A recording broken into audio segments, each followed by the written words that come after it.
Hi Jen. So makita nimo karon sa akong screen na ay nag-message sa marketplace pud ni siya. Lahi pud ni siya ang market sa page man to akong gitudlogan hano. Kani karon makita nimo sa screen is sa marketplace kani siya oh. Kanang halimbawa marketplace kabalo naman kaasa di ba sa Facebook. Mato ka sa marketplace kanang mag-post gani ka og kanang mga ads. Dire man na marketplace di ba dire. Naman ko'y ads nga gi-post dire unom ka kana marketplace unom ka ads kana siya. So, okay, balikan nato si Madam kana. Yes po, unsay ipakarga po or ang mas maayong ano jud, maayong hapon. Pero naman ni automatic kanang yes, available ana gani. Automatic nga kanang i-reply nimo auto reply sa customer pero mayong hapon po. Mag-rent mo truck. Babae Rosidita, babae no. Mayong hapon po mag-rent mo og truck, ma'am. Naon lang. Wala to na to yung reply. Ngan ana lang. Karon lang siya nag-message. Okay, makita na to diri sa karon customer ni karon taga DCLA dyan, nagpakarga siya gikan DCLA to Obrero. So dara nag-send siya sa iyang cellphone number. Pag once gani nga mag-okay ang customer, halimbawa ganihara man ni siya nag-inquire pero nagpakarga dayon siya. Ganihang buntag pero pakarga siya sa hapon.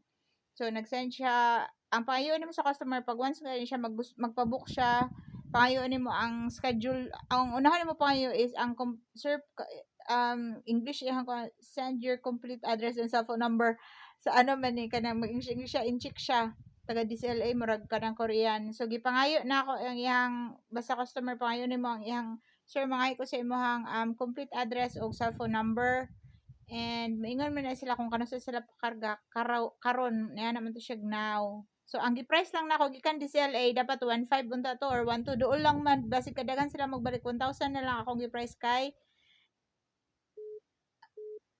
okay na nanawag customer siguro ni.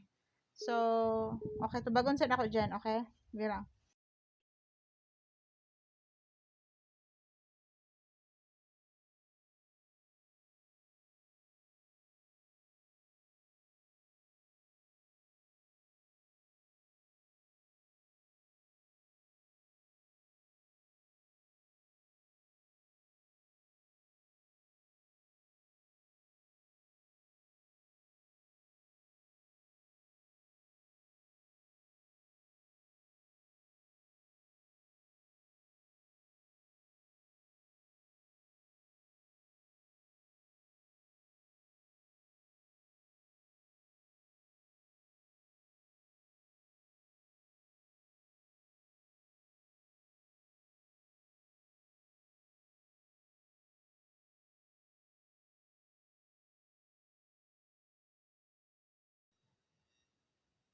Na-record to.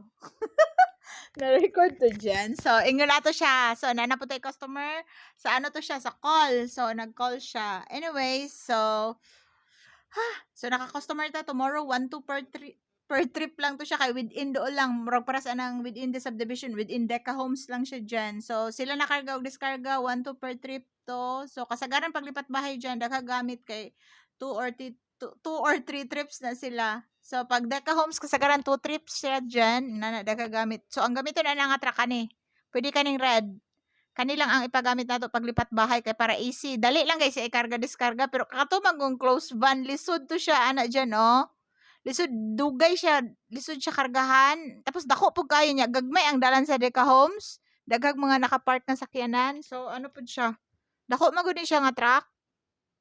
So aside ani naputay elf, ang isa ka elf is nadaot. So ang bakante lang nato tomorrow is kaning duha. Okay, so kani si sir anyway so balik ta diri adyan. So kaning incheck karon tong sa DCLA ang truck karon is kani siya ang nagbiyahe ang isa wala gay pabutangan pa rin akong suga kani. Ang nagbiyahe karon is kani siya. So nani sa DCLA karon naghakot gikan DCLA to Obrero kani si incheck kani si sir ganina lang ni nagkuan. So gi 1,000 lang ako per trip dyan. Okay lang na basta dili lang kay nato mahalon ang kanang ano presyo. So tagaan lang ta kag price range. So estimated na mga prices. Basta dili lang ta magbaba sa 1,000 or basta karga diskarga ana atuan naman pod. So pasabot ana not just ang kalayoon but then ang ano pod ang labor is atoan na kanang karga og deskarga. Libre man helper og driver og atoan na pod ang gas. So ana siya. So 1,000 lang ang per trip. Gikan naman sa diesel yang gurin to Brero balik-balik. So taga trip ato, isa ka trip 1,000 magbayad si kani si Sir Mark ang pangalan niya, Mark Chan. So nag-send siya complete address ganina. So ang pangayoon nimo pag magpa-book ang customer, press ato ganiya sa conversation kung na-record man diri siya. Diba ni ana ko, ma'am, send lang si imong complete address o cellphone number og name nimo para katong cellphone number niya nga pwede tawagan sa driver pagkaugma. Ana man akong nana dito sa complete address pag ang driver tomorrow mo adto na dito sa complete address nga isend sa customer dyan, manawag na ang katong driver sa customer. Mura lang gyapon nag-deliver og mga parcel dyan, ingon ana lang. Oh, mas gwapo man gyud ang tawagan. Okay, so mo to siya. So katong tas kani siya. Kani nag-inquire siya no. Wala to na to mag-reply siya. So ingon ana lang. So thank you so much Lord kay naka-customer ta tomorrow. So na 7 AM sa pula nga truck atong ipagamit diyan. So natay driver duha or tulo ang driver nato bakante diri So ugma so nanay isa no customer nato. Tapos katong isa ganiha nga sa close van to siya diyan katong 100 ka sako. So sa isa pud to siya ka truck. Oo, sa ano po to siya, pero wala pa siya nag-confirm. Ana siya, mag-chat lang siya balik. So, ingon, ana, makita to nimo ay, dili, sa isa ka page dito. Kani siya nga, ano dyan, nga customer kay sa marketplace man nino, kani nga kita nimo sa Rosidita, marketplace nako sa akong personal Facebook, dili nimo siya makita. Ang tanan makita nimo nga convo is, dito lang sa kaning dire. No? Kay sa page man ni. Okay, ingon ato lang. So, pag nanatay customer ugma, okay, akong isanda sa ang gamiton ugma is so at least makabalo na ka. So nanay customer ugma 7 AM dyan. So tagaan na to sila og interval. Tagaan na to 3 hours gikan 7, 8, 9, 10, 11. So kung naa kay customer sunod dyan, ang next nga customer ana pwede na to 8:10 or 10 AM or 11 AM para naay allowance nga syempre magkarga diskarga ana. So para ang next customer dili pud ma-late ang truck. So ato lang ha.